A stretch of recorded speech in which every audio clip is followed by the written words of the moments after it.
Okay, let's have a call to order the meeting. Environment Sustainability Committee, Wednesday, March 29th. Are there any declarations of conflict of interest? None? Seeing none, None? can I have approval of the agenda? Mr. Chair, just on the approval of the agenda, I just spoke to you this before you come in about the contract for raccoons and skunks. That in the past did fall under this committee, but it's now under Public Works. So any inquiries have to go through the management of Public Works on that. Thank you. Yep. Okay, bye. Okay, anything else? Okay, approval of the agenda. Moved by the mayor, seconded by Trevor. Thank you. Sure. Okay, Thanks, Bob. no problem. Can we have approval of the minutes for February 27th, I'm assuming that's supposed to be 2023? Okay, that's an error. February 27th, 2023. Do I have approval? Moved by the mayor, seconded by Trevor. Thank you. Any business arising from the minutes? Seeing none, we'll move into reports. The first report is the city shared electric vehicles. And Nick, do you want to talk a little bit about that, or I guess not? Nick just left. Over here. Oh, sorry, Nick. Moving around on us. Nick, it looks like a lot of really good news. I did mention it at a public meeting that we were at yesterday.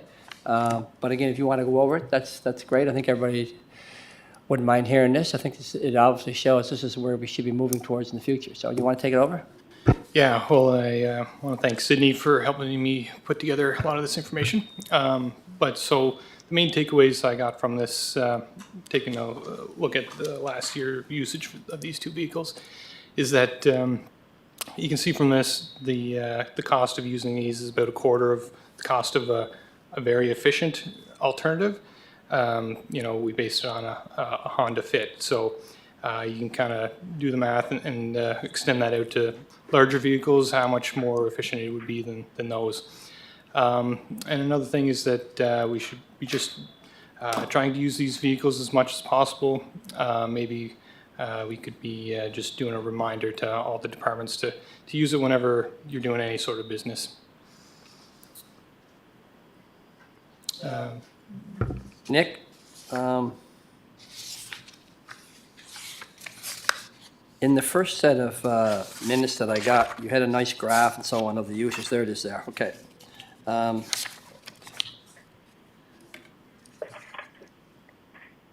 So it's getting used around the departments pretty good. Yeah. I see sustainability uses it quite a bit. Public Works uses it quite a bit. So Yeah, the sustainability, that would have been a lot of due to the Fiona cleanup, using both of them quite a bit. So that's going to dwindle off now, but I think we still end up using it a fair bit outside of that as well. I have to say, one of the things I want to point out is I'm really impressed with the two vehicles that prevent approximately 2.1 tons of greenhouse gas emissions annually. And that's just two small electric vehicles. I can just imagine that surprised me, that amount, and I just imagined what we would prevent when we start moving to more of our electric trucks for our public works departments. Yeah, exactly. And I kind of equated it to the amount of trees. So that's the 2 tons is 100 mature trees. So they have to be full grown trees growing for an entire year to be able to remove that amount of CO2. So it just kind of puts into perspective, for one, how important And I'm glad old you trees added are. that. I'm glad you added that too, Nick, because for the amount of trees that we've lost from Fiona, it does shed some light on the excess damage, I guess, that it can be to the carbon capture and the greenhouse emissions that this would be captured. They're not now. And again, it just shows the importance. And I know Council was very good with the operational and capital budget for environment and sustainability, but it just shows the importance of why. And I'm glad you added those two statistics there. So thank you. Yeah, you're welcome. I think Is that there was, anything else, Nick? No, I think that was all I had to say about that. Okay. Anybody with any questions, comments? The mayor always has a question or comment, but anyway. I got a question. Bobby, you have a question? Are you good? Trevor, you good? I'm good, yeah. Your worship, go ahead. You gotta put that, turn that on. Did you hear back from Councillor Duran? Is he there? Yes, I'm here. No questions. Thank you. Okay. Thanks, Bob. I'm just looking at the graph there, Mr. Councillor Bernard, and it's 56% sustainability, 8% mayor. I know that anywhere I go, it's people talk about is it the best form of transport going forward, and it is because it does provide ease of traffic, ease of driving. It's very compatible to driving from here to Montague, Summerside.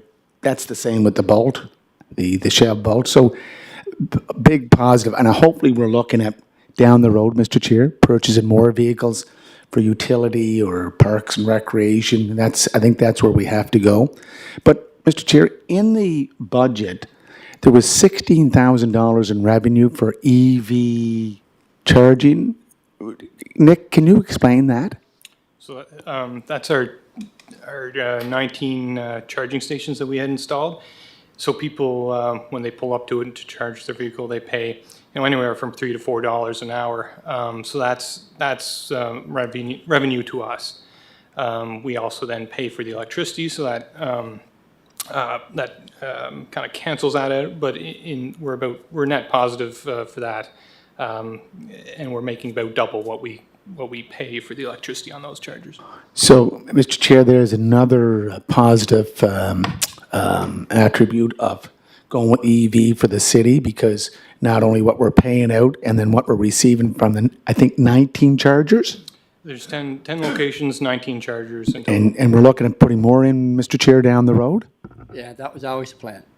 That was always the plan. So more chargers, more revenue, and more access for drivers coming here or living here. So thanks a lot for the report. Great report, Mr. Chair. And I will add, I know you asked a question about the possibility of getting more, and I guess that's why we passed the sustainable procurement policy the other day. And this is a lens that they'll be looking at for a lot of sustainability, but, vehicles obviously is a big one. So, that it, Nick? Yep, that's it. Thank you. Thank you very much for that.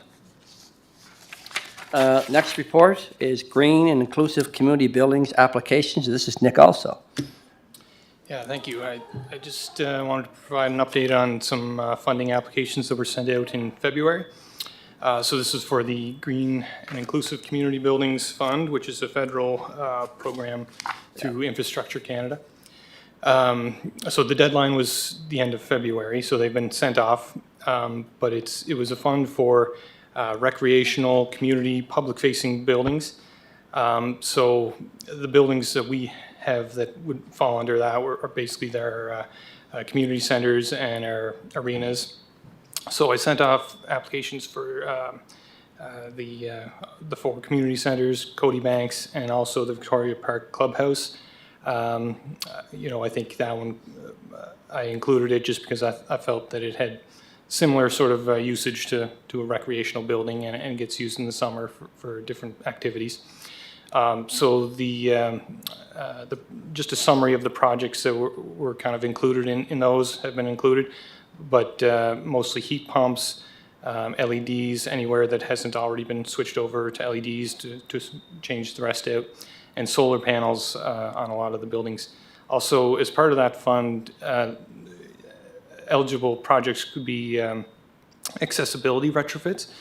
And so Public Works, yeah, it kind of, it's energy upgrades, but also you could tag on accessibility retrofits.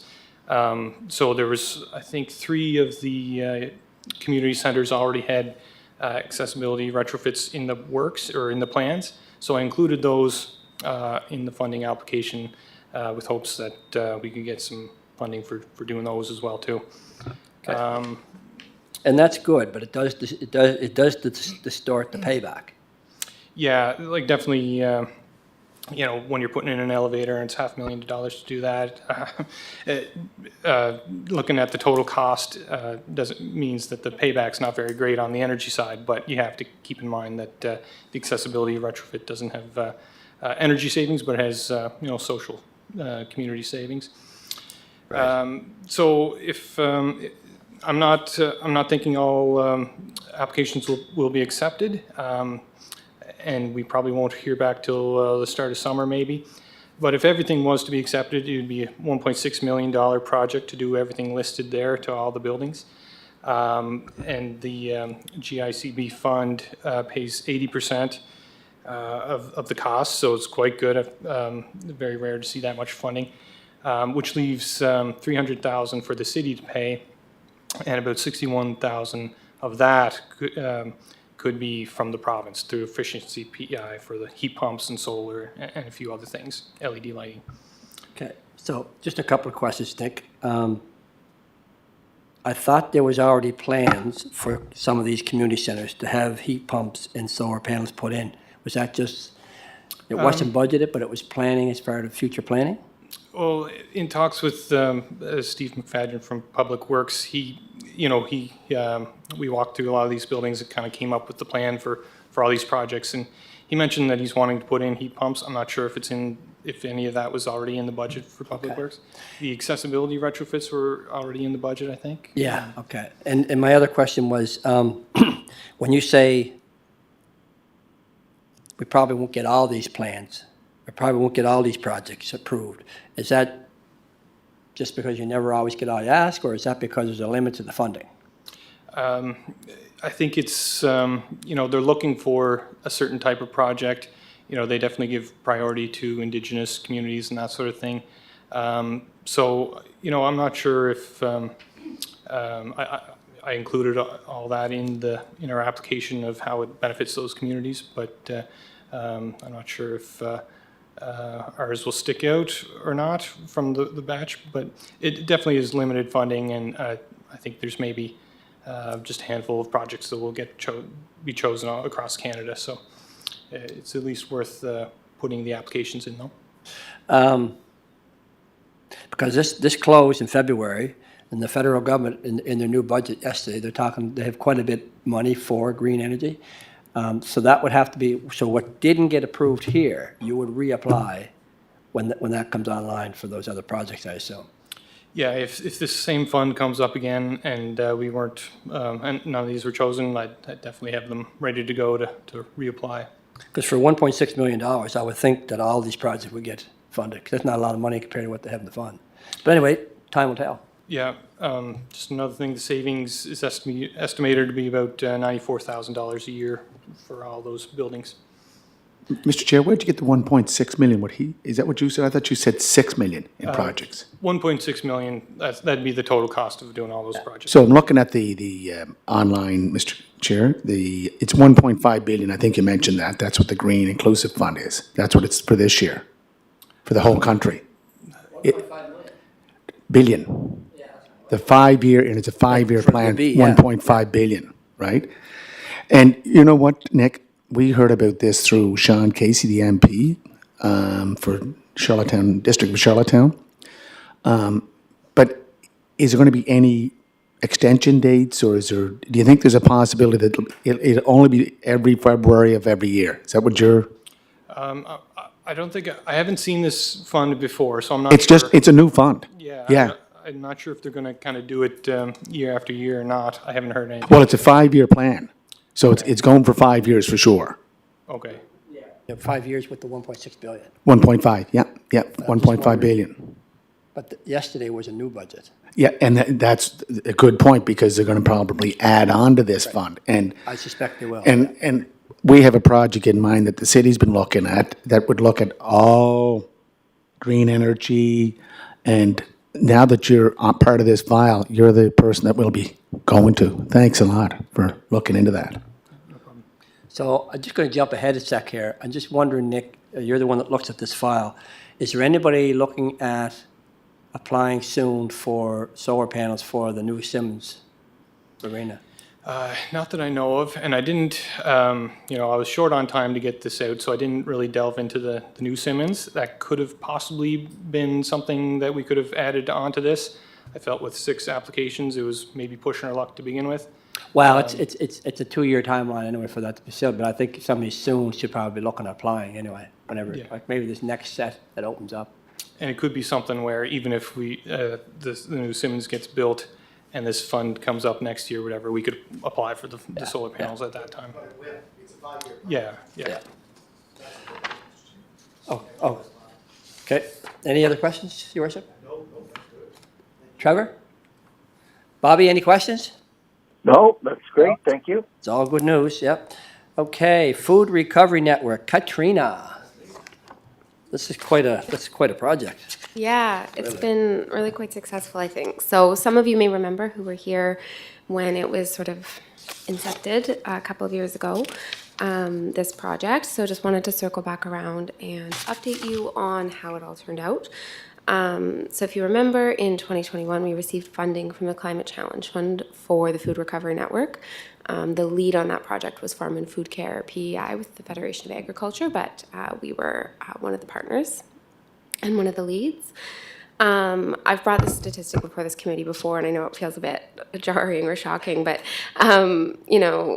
some estimates show that about 58% of food produced in Canada goes to waste, which is sort of where this was inspired from, in part, because that's obviously, it really is, but it's all across the supply chain. So from, things lost in the ground all the way to people's homes. So But to think over 50% I know. though? I know. It's a big statistic, and it's hard to say. I mean, obviously, there's different ways of estimating these things, but it is a large number that goes to waste. So anything that we can do to reduce that is obviously important. And so with that, we came up with this project, which was inspired by a project that was done in BC, and it had three components. So the first was a study to assess the scope of the problem of food waste in Charlottetown. And around the island. The second was a dedicated marketing and education campaign to recruit users to an app which matches those that have extra food, like generally businesses, with nonprofits who can put it to use.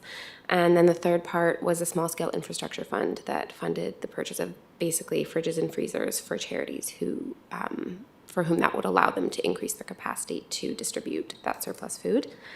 So we worked with Second Harvest, who is Canada's largest food charity, to implement the project. They already had a footing here, and we're doing some great work, so we ended up hiring them. And they have been really great to work with, and I think have had a lot of success. So I'll just quickly sort of summarize each of those three areas. The first of which was that food study. I believe I've presented these findings here before, but just as a refresher, there was a survey that was done, and of the respondents, I think, all of them basically identified that they had some level of surplus food. However, over 80% were not currently donating that surplus food. So it was just going to waste, whether through our composting system or to landfill. And the most common reason for that was a lack of, or were concerns about liability and impacts on their brand image. So all of that was really helpful in understanding that we do have this problem here, and that a lot of food is going to waste that doesn't need to. And that was used to inform the educational efforts to reduce those barriers. So with that, the majority of the funds of the project went towards social media, direct outreach, holding sessions for both nonprofits and businesses to get them using this app, which is, kind of like a matchmaking service for surplus food. And the results of that saw the rescuing of over 147,000 meals over the course of 1 year, the aversion of over 552,960 pounds of carbon dioxide equivalents, and 103 new users to the Food Rescue app. So 81 donors and 22 nonprofits. So quite successful. And then we also issued the small scale, Donna, so when it says 147,000 meals, is that Prince Edward Island? Yeah, it's island-wide, but a pretty large focus on Charlottetown. Like the majority of the food is coming here just because we're the hub. It wasn't, because of the partnership with the Federation of Agriculture, it wasn't specifically localized to Charlottetown. It could go anywhere. And there's lots in Summerside and around the island, but there's a concentration on Charlottetown. Yeah.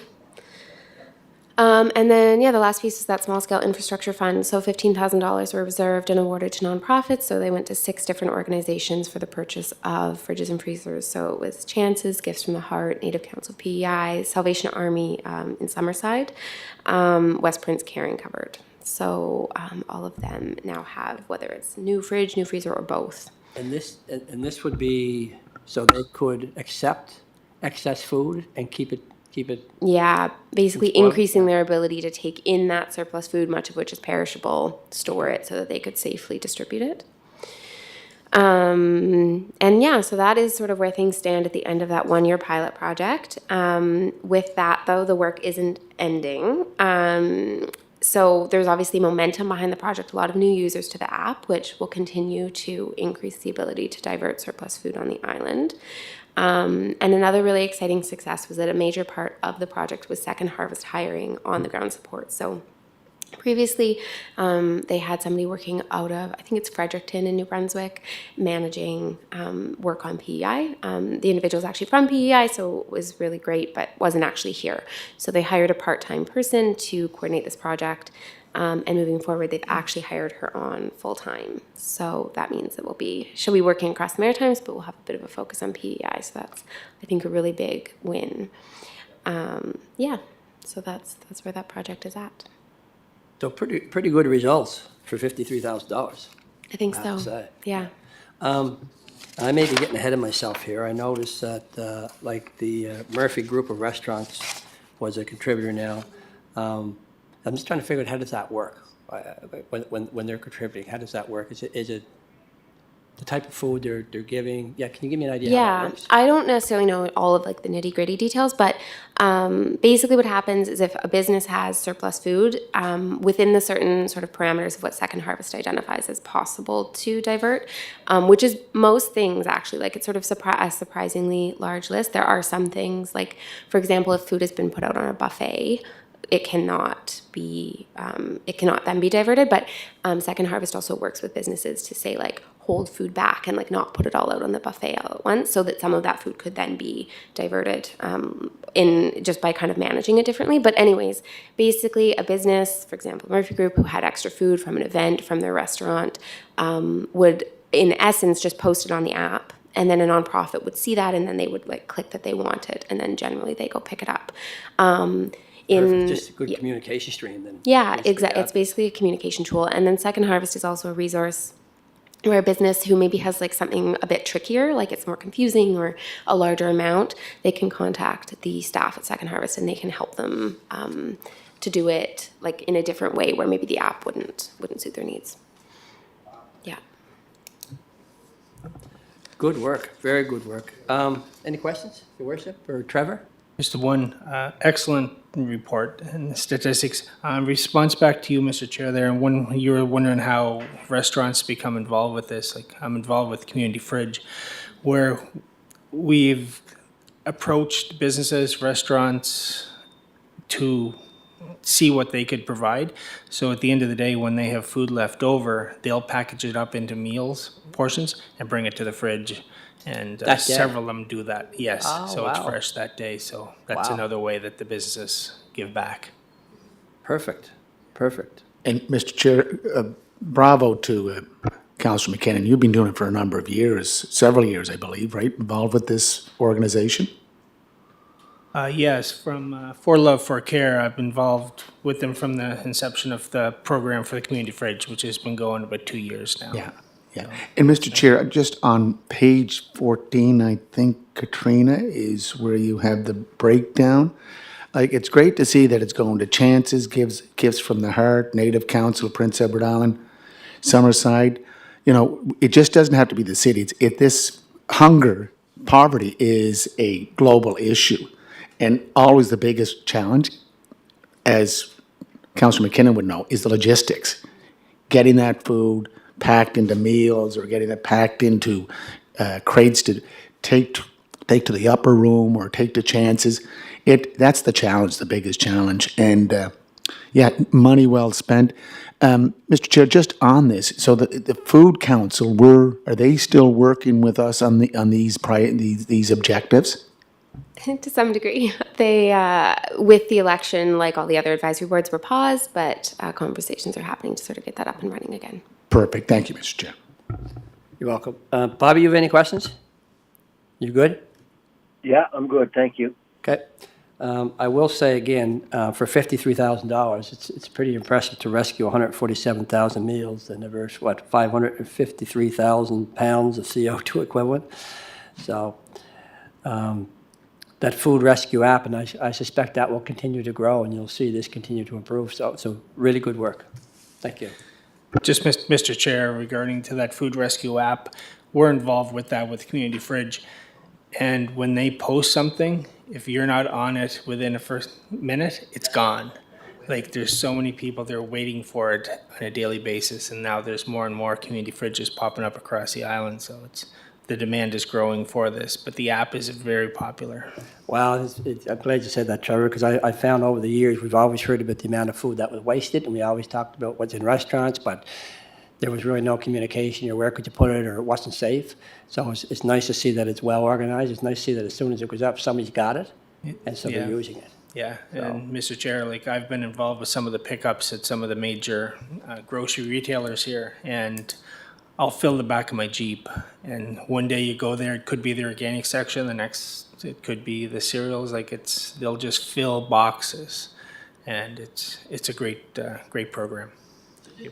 Just out of curiosity, Trevor, so when you say you fill your Jeep, so if you have access, does that just go to the food bank then? No, What's it's whatever not- organization gets it. So our organization under For Love for Care, which is a Charlottetown Community Fridge, they're the first ones to get on the app. So that all that will come to the community fridge. So if, say, Betty Beggs with her Gifts from the Heart gets it first, it all goes to her fridges. So whoever gets it gets to take it. So I think that's why there's such a demand for it. And I assume whoever gets it first, if there's things that are, what's the word I'm looking for? Food that can go bad fairly quickly, they would have Perishable goods. perishables, they are non-perishable. So if there was perishable food, but someone got that first, that couldn't handle it all, they would then put it on the app They for do. the access? Yes, Yeah. Gifts from the Heart have had an overabundance of supplies, and they'll take them down and help us with the two fridge, and we have the pantry there. But it doesn't stay long in the pantry. But you know what, It it goes is an to us. awesome program, Thanks It for your is. work on that, Katrina. working well. That's really good. And again, Mr. Chair, we got one of our own councillors involved, so well on you, Trevor. And I know Sandra Sunil is always on that app, making sure that the community fridge gets their fair share. So, but again, it shows that gap, that gulf between the haves and the have-nots, it's getting wider. And a lot of people are falling through the cracks. Yes, no, thank you, Your Worship. Sandra Sunil and Samuel, brother and sister with For Love for Care, and they're very active and very community orientated. The whole family is, but they're very involved with this fridge. That's all, thank you. Perfect. Moving ahead in the right direction. So then, go hand in hand with that, our community garden policy. Katrina. Thank you.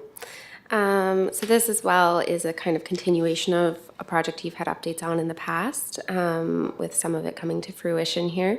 So this is from the project that was a partnership with URSA about a year or so ago, and we received funding from the PEI Alliance for Mental Wellbeing. So it was for the creation of that new community garden at Frank Macaulay Park with a group of newcomers, and then the other piece of the project was more internal, and it was the creation of a community garden framework for the city. So the intent of that framework is to clearly and comprehensively guide how we work with community gardens in the city, both on private land and on city land. So we do have a number of goals within our ICSP and our food charter to support community gardening and local food production. And that's kind of why we're looking at both on and off city land, because in essence, to me, it didn't make sense that we're only supporting those on city land when really we want to be supporting community gardening across the city, no matter who owns the land that it's on, because none of them are operating for profit. And so with that, we've created this new policy, the community garden policy. And along with it, we'll have an application process for people to apply to create new community gardens or become a community garden partner. So for community gardens to be approved on city land, I'll just kind of run through this and what the policy says. They have to follow a certain set of criteria. So they have to be led by an established group of volunteers of at least 5 people. Just want to make sure that there's that base to support it. They must allow members of the public to join. So if it's, say, on private land, then, they still have to allow members of the public, and certainly if it's on city land. Must promote community food sharing, community building, and or inclusive community engagement. They must adhere to our cosmetic pesticide bylaw, so restricting the use of non-domestic pesticides. They must submit a site plan for approval by staff. They must demonstrate support from the community surrounding the proposed garden. So if you remember with the Frank Macaulay Park project, we did a session to make sure there was no opposition in the community. They must take responsibility for the entire construction and all of the costs related to the garden. They must enter into a yearly MOU with us that outlines all of the rules, responsibilities. And they have to operate in accordance with all of our bylaws in addition to the cosmetic pesticide bylaw. So the partner community gardens essentially would be expected to comply with all of that as well, with the exception of the site plan approval and with the purpose and objectives of the policy itself. The other thing with that is that community gardens on private land, so for example, or other public lands, not necessarily privately owned, such as the Legacy Garden, would be eligible to retroactively apply for official partnership. So I guess I'll get to what that means in a second. On city land, what this would mean, the way that we would support those gardens, basically is in line with how we're already supporting Des Brisets Community Gardens. So they'd get a modest annual stipend. At the moment, that's $300, but we would review it annually and it would be reflected in the MOU. They would have access to that parkland and a water source, assuming there's one there. If there wasn't one there, they would be responsible for figuring that out themselves. They would get liability insurance through our insurance, and they would get 2 spring and 2 fall yard waste pickups. For partner community gardens, so those on non-city land, they would just get the stipend, assuming that they signed the MOU with us and were complying with all regulations.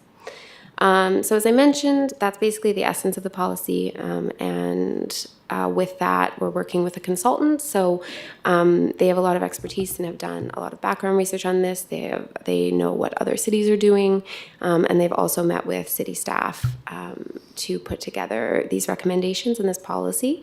So it is informed by what will work for staff and is working for other municipalities. They're also working with us to create that MOU as well as the application process and a handbook that will work to guide the public through our processes. So that is the basis of the framework, and with this report, our recommendation would be to forward it on to council for adoption. So, Katrina, I'm just wondering, the partner community gardens located on private land, so the stipend they would get, the stipend goes towards the products that they would need to grow the product. Is it the materials, I mean? Yeah, basically for right now, I know, so we used to provide Des Brisets Community Garden with compost every year and a few other services. It was decided that there wasn't really capacity to do that, so we started providing them with that $300 stipend that they can use as they see fit. If they want to implement their own composting system and they don't need to purchase that anymore, and they want to use it to replace tools, what have you, whatever is needed for the operations of the community garden, then they can do that. So, and I like the idea of including private land. I'm just wondering where the water source would come from. If somebody was to offer private land for a community garden, a fairly sizable community garden, would they have to have water supplied?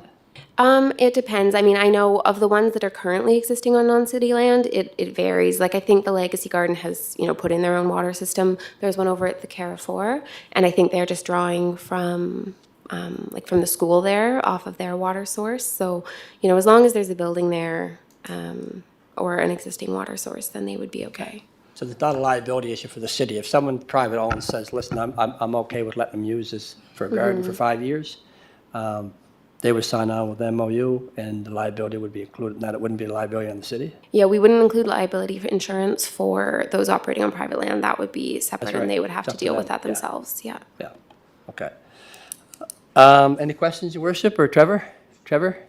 Yeah, I'm not sure how Mr. Chair, the Evergreen Park over in Ward 8 between Evergreen and Trailview, there's discussions of a dog park / community gardens with that area, and I'm getting pushback from some residents about that.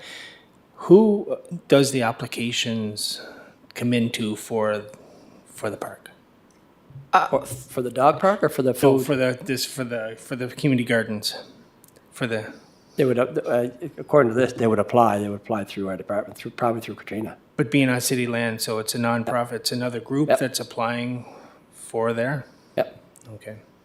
The With dog park now, that would be under Parks and Recreation. Yeah, no, not, the dog park's a whole separate issue. Yeah, But okay. I'm getting pushed back again, even for the community gardens. Because of parking, apparently there's only gonna be 4 parking spaces available for people to share both facilities when it's built.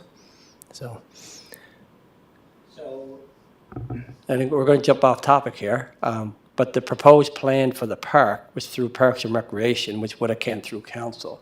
So you're getting pushed back because of the design and the amount of parking spaces that were in the design? the parking space, but I think it was probably approved by council before my time, right? It came in there, so, That might be something that you want to talk to Frank about right away before anything's implemented, because it hadn't started yet. yeah. But I thought it just came to us just a couple months ago. There was a plan from it just came here, if not last month, month before. No, they enlarged the park because of development on the west side. What's that? They enlarged the park. Evergreen Park is now a larger park because of the development on the west side. Yeah, But that just came to us like a couple months ago. Yeah. okay. If that's a concern coming from your residents, you might want to address that with Frank and see if they can't Okay. address that, yeah. Yeah. Yeah. And But anyway, Mr. Chair, you were on Parks and Recreation when Des Brisset Park was, that's when we were getting things done, yep. yeah? And that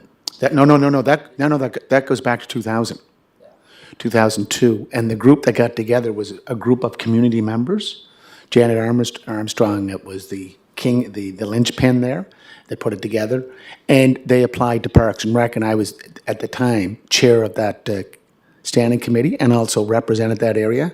They picked up money from the Brofman Foundation, the City of Charlottetown, the Robert Cotton Fund. They picked up $10,000 for their water source. And they have, I believe, Katrina, a waiting list of 10, 20 gardeners at Des Brisset. Yeah, I'm not sure. I think it fluctuates year to year, but they've been full every year. Big success story. Yeah. And all because, and it's a walk-in park, like it's gardener walking park. So the gardeners live in the area. They don't take cars, they just walk down. So it's a very good positive effort that we have to keep pushing. And I'm glad it's with this, Mr. Chair, I'm glad it's with environment sustainability, because I think you can keep pushing it throughout the city. Did you not try one out in Hillsborough Park back in 2002 when we were on council? Yep. Yeah. Tried a couple of them, but ours were standalone gardens, garden plots. And I think that what we're looking at now is over by the dog park, it's Provincial Government, we're trying to get another agreement in place where we can do some garden plots over there.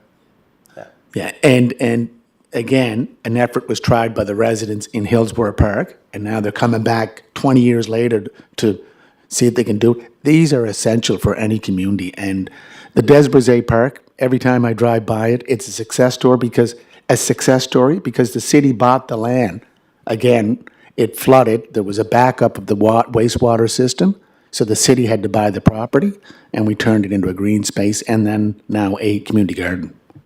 So the good news is that there's a process in place now. So if somebody wants to set up their own community garden, there's a process in place, which is great. Thank you, Katrina. Bobby, do you have any questions? No, I'm good, Terry. Thank you. Okay, well, you know what, folks? That's all we had on the agenda. I think we just need a motion Any- for the policy to be forwarded on to council. Sorry? We just need a motion for the policy to be forwarded on to council for adoption.